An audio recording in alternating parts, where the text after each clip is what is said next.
Hello everybody. Welcome to the channel if you are new, and welcome back if you are already a subscriber. First and foremost, I just want to say I'm really sorry if you can hear my washing machine in the background or traffic outside. I live off a highway and I need to do laundry. Life is lifing. It's fine. But today we're going to take a look at my October setups for 2024. So first and foremost, I'm going to move the star of the show, the Hobonichi, off to the side a little bit. And I just want to show you guys my setup for October, my bullet, not my bullet, my budget, sorry, my budget planner. I don't have a bullet journal. Don't know why I said that. This is what I have been using. This is an old cover that I just had in my stash, and it happened to have an insert in it. And I have just been using it off and on a little bit. I am going to give it a go again in October because I really want to specifically track expenses for my annual October trip and just kind of see what the expenses are mounting up to be, just so I feel like I can plan for future years a little bit better. So that being said, I've got my expenses for the month, or what could occur in a month. So what I mean by that is, like, say I pay off my Victoria's Secret card and I don't have a charge for several months, and then I do charge something to it. I like to know when the date still is instead of marking it off completely. Then I have a savings column. So these are the amounts that I need to have in my savings challenge at the end of each of these weeks. It just prevents me from having to look at the saved photo. I am doing a penny a day challenge, so that and it compounds. So on day 1, you save a penny, day 2, you save 2 pennies, day 3, 3 pennies, day 100, you save $1. So that will mean that I end at basically $668 at the end of the year. The next page I have set up to have balance, carrier, minimum, and amount paid. It's pretty self-explanatory. I'll write the balance of whatever it is. Like, so if it's, we'll just use Victoria's Secret as our example. My balance for my Victoria's Secret card, the carrier would be Victoria's Secret. The minimum due that month would probably be like, I don't know, like I thought the last time was maybe like 60, and then the amount I've actually paid. And then on this page, I will track expenses. So I will track the day the transaction occurred, the amount, and the description. I've given myself another page on the back of this. I also use one page to separate out my checks. So these are all the things that I would need to pay on this check if there's a balance, if it's available, what have you. And this is all I would need to pay on this check. I keep it pretty clean. It's usually everything bill-wise, card-wise, whatever is on one check, and then my rent is on another. That keeps things pretty even for me. Every once in a while, I am able to move something over or move it to a following month. In that case, I use this column to either check it off, mark an X in it or a line through it, like I don't need to pay it that month, or I can put an arrow where I'm migrating it to the next month because it doesn't coincide with the days of pay. And that seems to work well for me. After that, it is blank. I'm going to have to draw out some more of these most likely. Normally, I would have one for each week, quote unquote, and I don't use the normal 7-day week. Whenever I'm talking about that, I split the month up into 4 weeks. Usually it's every 8 days. I feel like that has worked the best for me because if I did it every 7 days, it would mean that like the last week is actually a lot longer. By splitting it into 8, it evens things out a bit. So every 8 days, my budget resets. I am not doing that this month because I have a lot going on. I have a trip, my annual Halloween trip, Jeff's birthday and Halloween. So obviously I'm trying to be mindful of my money, but it's more of tracking the expenses for future planning that I'm more focused on. So that's going to be more of my focus this particular month. So I will use these extra pages as I need, but right now I just need to keep track of consecutive spending. And this actually might be enough for the entire month, but we'll see. So that is my quick flip through. This insert is one of the older American Craft journal inserts back when those were kind of a thing. I have quite a few of them, and in the avenue of trying to use my supplies, I'm just kind of pulling from my stash. I do also have covers for those, but it's such a big cover. I think I'm gonna put it in, I'll put this in a cover whenever I get back from the trip. This has just been working to like kind of loop it into this for now, as I was prepping it, and this just pops into my backpack a lot easier. I think this will, as I wrap up September, and finish bill pays and things like that, just packaging them like this has been helpful. This insert is too long, so I can't keep it in there. So it served its purpose. I might keep this cover and maybe just get some inserts for it. I'll see how that manifests into 2025. I haven't figured out what system I'm gonna be using for budgeting just yet. This is the star of our show, so we will go ahead and kick it off with the page that I have not been using, which is my fitness tracker. So originally I was using this as a habit tracker. I've been trying to do habits more in the weekly spreads. And then I was gonna use this to track my steps, any other like fun things, workouts, etc. And that hasn't held. I'm also not really trying to use it, if I'm being honest. Again, October is a really bad month for me to try to do anything new formatting wise. I know I just went through this whole spiel about a new setup for budget tracking, but that's going to be a little bit different. I'm just steady tracking the purchases of the day, and I can do that at the end of the evening while I drink a glass of wine or while I get ready the next morning, what have you. Like that, I feel like is a little bit more manageable than I'm making it out to be in my head. I think in November, I'm going to give this format a go again and see if it's something I can bring into 2025.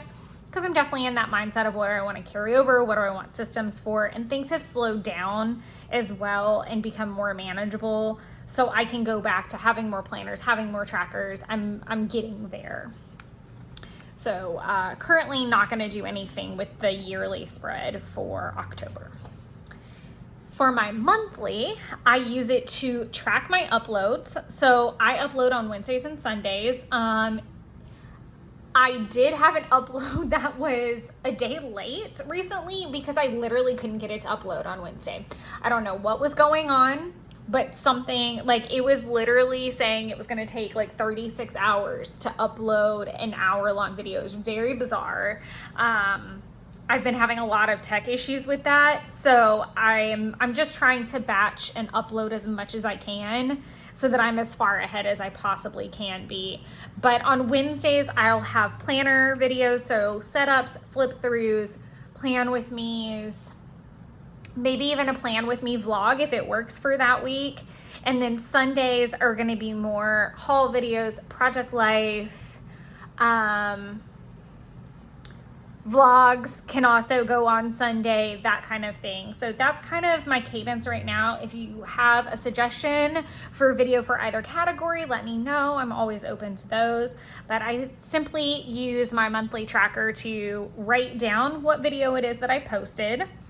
And funny enough, I'm using the exact same colors I used for September. I didn't realize how matchy that they would be. So I'm using 991 as my headers for my cleaning list, which I always put down the left-hand side. I was very excited in September because I was able to scratch off a couple. And then 620, and I did change the format. So I was doing just these little icons, and I decided to do circles and then do my little play button in the middle. I just thought it would be kind of cute and different. I still like the tininess of them. The next thing I want to take a look at is my weekly spreads. So if you guys have hung out for a while, then you'll know I am not a big, oh, I did want to zoom in, but I'm sorry if I shook the camera. As far as my weekly spreads go, I know I said that I've been doing some trackers. I set those up every single week based off of what I want to actually track, and I did order some new tiny icons. I'm very, very, very excited to have those come in and kind of change up what I'm tracking weekly as well. This is the last week of September. I just wanted to have a little bit of build up and anticipation before we actually looked at my October setups. So for the very first week, I am using this Scary Beans washi. You guys, I'm so excited that I got my hands on this. I'm so excited. I do want to show you the one that I had. It was a sample.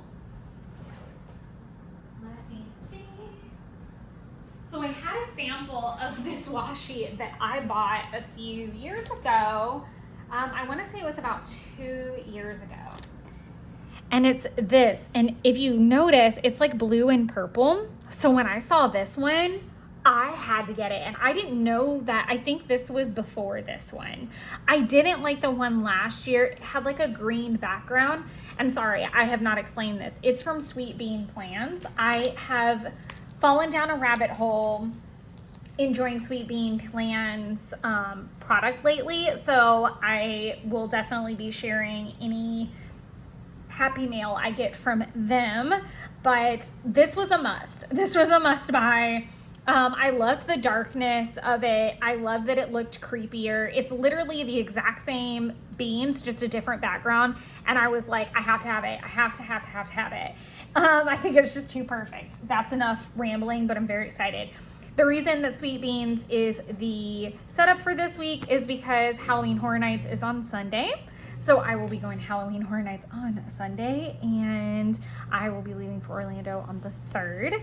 So this is my spookiest week of the year for sure. Spookiest night of the year for sure. The next week I decided to use the Every Minute a Story. I believe this is part of the Spooktacular Halloween. Unfortunately, I only have samples of this, and I'm really just trying to encourage myself to use the product and not hoard it, and that's very, very hard, but I absolutely love this sample. I've considered buying like a secondary set. I feel like it's just really hard to get your hands on Every Minute a Story washi. Let me know if you feel the same way. I just haven't had some great experiences with them. I know I've talked about that in the past, but this really, to me, is going to coordinate very well with the Sweet Monsters collection from Coffee Monster Co. And I do plan to use it that week. And I think this is just going to be super fun because I'll have come back from the trip on Tuesday and Jeff's birthday is that weekend. So it's a little bit more fun, spooky happening this week. So I'm very jazzed to use that. So I'll be using this washi as my theme to go with the Sweet Monsters kit from Coffee Monster Co. The next week, I'm going to be using the Cozy Halloween washi from Coffee Monster Co. It's not a month. I don't know if I even have an entire month where I don't use a Coffee Monster Co. washi, at least for 1 week. Normally, it's all Coffee Monster Co. all the time, I think.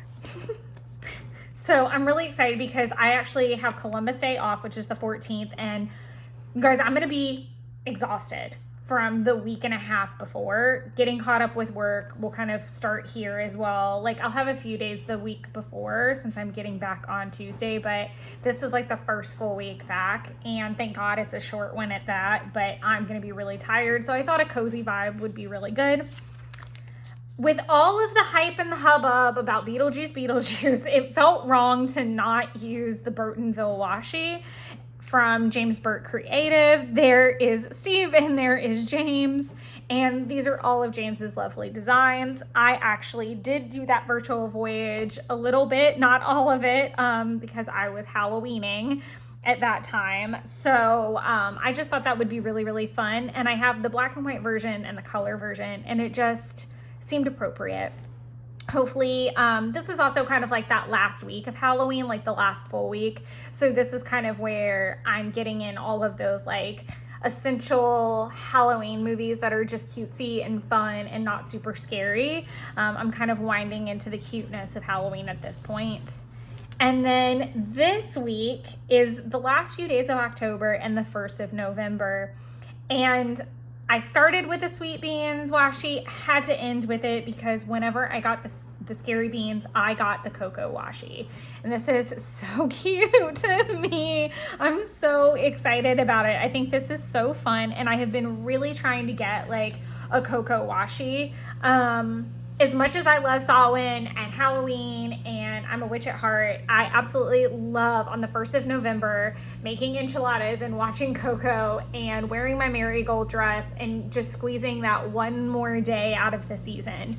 So I'm really excited to be using that. And I actually have a kit that someone was very nice enough to give me the digital like PDFs for, and also cut on her machine and mail to me, so I am able to refill it whenever I need to. So I basically have like Coco stickers that I can use for this week as well, which will be fantastic. But that ends all of my setup for October. Like I say in every single setup video, I'm really not into too much. I like to give myself a theme. I like to give myself lines to color inside of, but I really enjoy getting to that actual week and filling it with the colors or the habits or whatever and doing it in real time. I find that I get very frustrated if I get too in the weeds about it. And that's even putting in appointments. Like I could put in Jeff's birthday. I could put in my Halloween Horror Nights. I feel like that's also backfired on me on more than one occasion. So I like to set it up in real time. If you guys have any questions, feel free to drop them below. If you have any suggestions for videos, I would love to hear them. And I am so excited that October is almost upon us. And it is my favorite time of the year. If you guys have hung out for a while, then you'll know that. So I cannot wait to see what this season brings. And I hope you guys all have a very delightful spooky season. I'll see you guys next time. But until then, enjoy creating your own little spooky wonderlands.